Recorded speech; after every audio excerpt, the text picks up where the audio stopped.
आज हम बनाने जा रहे हैं एकदम आसान तरीके से chocolate cake.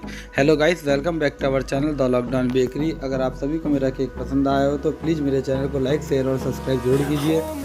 Chocolate cake ready करने के लिए मैंने इसमें क्रीम से आइसिंग की है। आइसिंग करने के बाद मैंने चॉकलेट को मेल्ट करके सही तरीके से स्केल का यूज़ करके चॉकलेट की भी मैंने आइसिंग कर दी है। इसके बाद मैंने नोजल के उपयोग से येलो और वाइट कलर के फ्लावर बनाए हुए हैं। तो इस तरीके से हमारा केक फाइनल हो चुका है रेडी, जो दिखने में एकदम ऑसम और खाने में बहुत टेस्टी है। आप सभी मेरी इस वीडियो में बने रहिए। तब तक के लिए बाय बाय, मिलते हैं अगली वीडियो में। धन्यवाद। Through the wastelands, through the highways, till my shadow turns to sun rays, and on